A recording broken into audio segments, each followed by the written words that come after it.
Blood supply को heart demand match न करि पारे जोटा कि चेस्ट पेन होता है जोटा आम आंजेना बोली कही था कि बहुत समय लंग स्टैंडिंग आंजेना रहिले चेस्ट पेन रहिले कि जदि कोरोनरी आर्टरी हार्ट रो ब्लड वेसल स्पाजम रहा तो हार्ट अटैक हो पारे।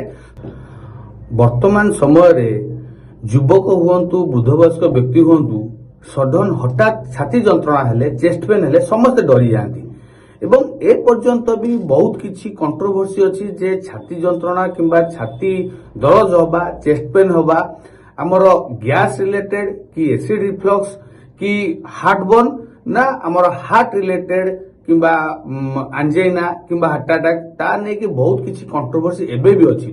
जदि काहाको हठात छाती पेन होउची चेस्ट पेन होउची छाती जंत्रणा होउची तो मुख्यतः साधारणतः दुईटी जिनिस पे हेई पारे जोडा हमें कहू स्टोमक रिलेटेड किंबा एसिड रिफ्लक्स हमें कहि थाउ किछि टेक्निकल टर्म रे ताको हमें जीआरडी कहि थाउ गैस्ट्रोइसोफेजियल रिफ्लक्स डिजीज किंबा साधारण भाषा हार्टबर्न कहि थाउ। गोटे स्टोमक किंबा इसोफागस रिलेटेड पेन हेई पारे जोटा कि एते सांघातिक किंबा एते घातक नुहे। आ गोटे हेई पारे हार्ट रिलेटेड जोटी कि हार्ट जदि वेसल किछि समय पई ब्लॉकेज हेई जाए किंबा जदि हार्ट रो जो ब्लड सप्लाई को हार्ट रो डिमांड मैच न करि पारे जोटा कि चेस्ट पेन हेता जोटा हम आंजेना बोली कहि थाउ किंबा बहुत समय लंग स्टैंडिंग आंजेना रहिले चेस्ट पेन रहिले कि जदि कोरोनरी आर्टरी हार्ट रो ब्लड वेसल स्पाजम रहा तो हार्ट अटैक हो पारे। तो मुख्यतः ये दुईटी जिनिस हेले हमर छाती जंत्रणा होता है। बहुत समय ये दुईटी डिजीज विषय जोटा आम कहचे आंजिना कि हार्टबर्न ये दुईटी डिजीज विषय डिस्टिंग्विश करवा हार्ट अटैक कि हार्टबर्न तो बहुत समय डिफिकल्ट होता है। हाँ एक्चुअल डायग्नोसिस आम ईईजी कले 2D इको कले ट्रपाई कले किंबा एंडोस्कोपी अल्ट्रासाउंड कले आम जानी परिबा किंतु बहुत समय ऑन द बेड साइड किंबा हठात जदि आपन चेस्ट पेन होउची किछिटा माइनर डिफरेंसेस अछि जोटा कि आम जानी परिबा एटा हमर एसिड रिलेटेड हार्टबर्न किंबा हार्ट रिलेटेड हार्ट अटैक कि आंजेना।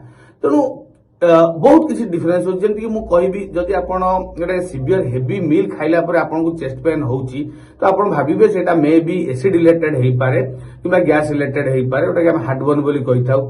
एवं typical acid related chest pen हमर सोइबा समय अधिक आइ थाए। आपण देखिबे हटा सोई पड़िबे सांग सांग चेस्ट पेन अधिकते बढ़ी जीवो से समय आमे देखिबु जदि एसिड रिलेटेड चेस्ट पेन हुए तो बेले बेले आंबिडा हाकुडी देई थाए पेटरे जंत्रणा भी अनुभव होता है। बहुत समय एसिड रिफ्लक्स होगी आम पार्टीटा खटा खटा पिता पिता टाइप रो भी लगी थाए रिजस्टेशन होता है हठात किसी गोटे हाकुड़ी टाइप रो किंबा गोटे गैस टाइप रो मोहर भी बाहर थाए। तो ए सब किसी सिम्पटम्स होउची जोटा कि हमें जानी परिबा ए जो चेस्ट पेन होउची एटा होउची एसिड रिलेटेड किंबा हार्टबर्न कि एसिड रिफ्लक्स डिजीज। किंतु एतेबेले हार्ट रिलेटेड चेस्ट पेन हुए जोटा आम आंजेना बोली कही थाउ किंबा अन्य समय हार्ट अटैक भी होता है तो सेथरे बहुत सिवियर मात्रा रे जंत्रणा होता है। आपनकर जदि एसिड रिलेटेड चेस्ट पेन कौन हुए पूरा मझा मझी चेस्ट रे गोटे आपनकर जळिला टाइप सेंसेशन आसे किंतु हार्ट रिलेटेड किंबा heart attack related chest pain कौन हुए टिके बां साइड को चेस्ट पेन हुए जोटा पूरा स्क्वीजिंग चापी देला भलिया गोटे चेस्ट पेन होता है। एवं बहुत समय से चेस्ट पेन कौन होता है रेडिएटिंग होता है। बहुत समय आपनकर बां कांध बां हाथ को भी रेडिएट होता है बहुत समय बेक को भी रेडिएट हो जाए पारे।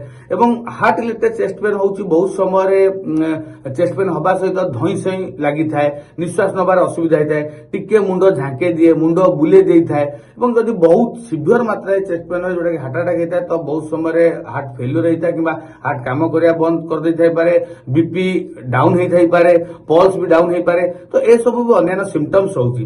तेणु जदि आम बेसिकली बुझिया चाहिबा तो आमर जदि पूरा छातीर मझी भाग में जळिला टाइप सेंसेशन होउची तो सेटा को आम कहि थाउ heart acid related chest pain. जदि बां साइड चेस्ट पेन होउची एवं हाथ को जाउची एवं टाइट हैला बळे किंबा चापी देला बळे चेस्ट पेन होउची तो सेटा आम हार्ट रिलेटेड चेस्ट पेन बोली जानि थाउ। किंतु जहा भी हो जदि आपण देखुचंती कोनोसी बुद्ध वयस्क किंबा युवक वयस्क तो स्पेशली जो मान को कोमॉर्बिड अछि जो मान अन्य रोग रे पीड़ित रहउचंती डायबिटीज ब्लड प्रेशर कोलेस्ट्रॉल रोगी होंतु तो सेमान क्षेत्र केबे भी चेस्ट पेन होउची आपण केबे भी हल्का रे नियंतुनी केबे भी भाबिबेनी कि जे गैस रिलेटेड सबळ पई होउथिबो कि एसिड रिलेटेड होउची बोली। तो जेबे भी एक्यूट चेस्ट पेन होउची आपण संगे संग निकटस्थ जे फिजिशियन अछंती किंबा जे स्पेशलिस्ट डॉक्टर अछंती ताको देखा करंतु। सिंपल गोटे ईसीजी एवं ट्रपाई टेस्ट माध्यम जणा पड़जिवो जे एटा एसिड रिलेटेड चेस्ट पेन कि हार्ट रिलेटेड चेस्ट पेन। ତେଣୁ ପ୍ରଥମେ ଇମିଡିଏଟ୍ ଆପଣ ଡାକ୍ତରଙ୍କୁ ପରାମର୍ଶ କରିବାକୁ ପଡିବ। ତ ବହୁତ ସମୟ ଯେମିତି ମୁଁ କହିଲି କିଛିଟା ଡିଫରେନ୍ସ ଛାଡ଼ିଦେଲା ପରେ ବହୁତ ସମୟରେ ବି ଆମକୁ ଚେଷ୍ଟ ପେନ୍ ଏସିଡ୍ ରିଲେଟେଡ୍ ହୁଏ କି ହାର୍ଟ ଆଟାକ୍ ରିଲେଟେଡ୍ ହୁଏ ଡିଷ୍ଟିଂଗୁଇଶ କରିବା କିମ୍ବା ପାର୍ଥକ୍ୟ କରିବାଟା ବି ବହୁତ ଅସୁବିଧା ହେଇଥାଏ। ଇଭିନ୍ ବଡ ବଡ ଡାକ୍ତରମାନଙ୍କ କ୍ଷେତ୍ରରେ ବି ସେଇଟା ଡିଫିକଲ୍ଟ ହେଇଥାଇପାରେ। ତେଣୁ ଆମକୁ ଇମିଡିଏଟ୍ ହସ୍ପିଟାଲ ଯାଇ ନିଜର ଇସିଜି କିମ୍ବା ଯାହା ଟେଷ୍ଟ ଦରକାର ଡାକ୍ତରଙ୍କୁ ପରାମର୍ଶ କରାଇ ନେବାଟା ହିଁ ସବୁଠୁ ଭଲ।